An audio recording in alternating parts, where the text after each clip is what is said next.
All right, I'm going to share this story with you as a reminder of how wonderfully powerful this networked world we live in actually is. So the story is called The Dummy That Saved the Company That Changed the World. So right off the bat, the word dummy is just to be a little humorous because most of modern scientists and most contemporary views of intelligence now realize that we didn't really have it all right in terms of intelligence, historically, that there are so many different types of intelligence that almost everybody has a type or multiple types of intelligence. So there are no real universal dummies. So in the case of this story, the dummy just means the person, isn't officially recognized as being brilliant in any particular area. So we'll leave it at that.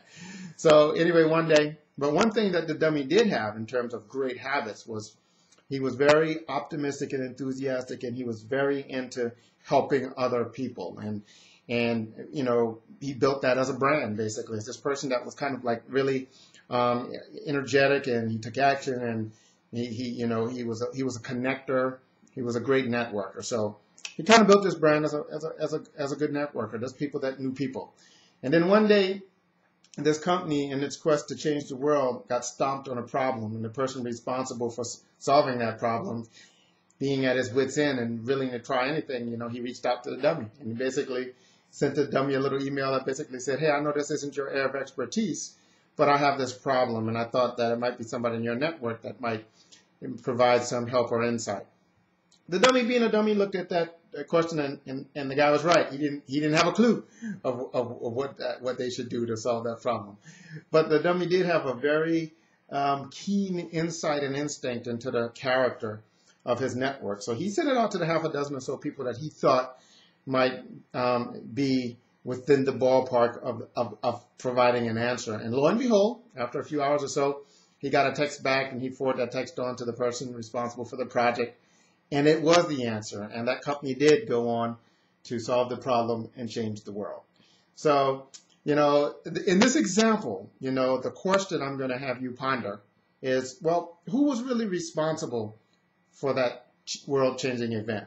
Was it the company that took on the challenge of trying to change the world? Was it the person responsible for delivering that solution and having the insight to reach out to the dummy when he ran out of internal solutions? Was it the dummy because he was able to be a conduit of great information just because he kind of knew the character of his network?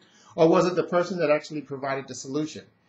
Well, you know what? I bet you the behind the scenes story is that the people that the dummy sent that request to may or may not have known the answer either, but because they were experts and closer to knowing the answer, they probably knew exactly who or where they could pull that information from. So the answer, I would believe, would be everybody. The network was responsible. And each and every person along the way bore a little bit of the responsibility. But it's the whole, everybody that embraced this whole network helpfulness that allowed that world-changing event to happen. So what's my point and what's the point of the story? The point of the story is that's a very realistic fictional example of how many of our current and future problems will be solved. I mean, the world is getting so complex so fast that there are very few people that will have the ability to, in a timely manner, in a matter of time that matters, solve a lot of the problems ahead of them.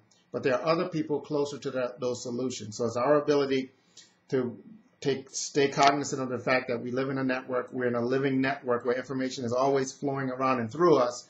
It's those people that have developed a responsive relationship with their network that will probably end up getting the most out of the network.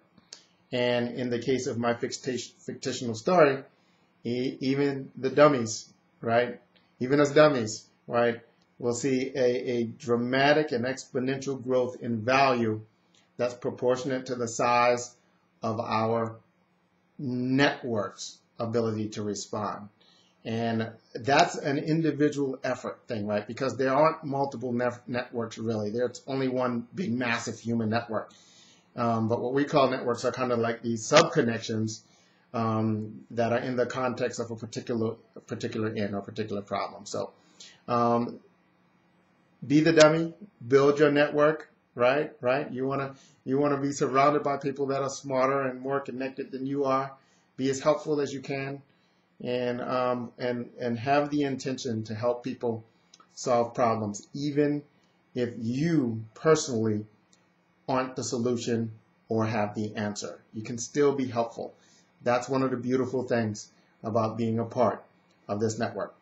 Food to think about. Take care.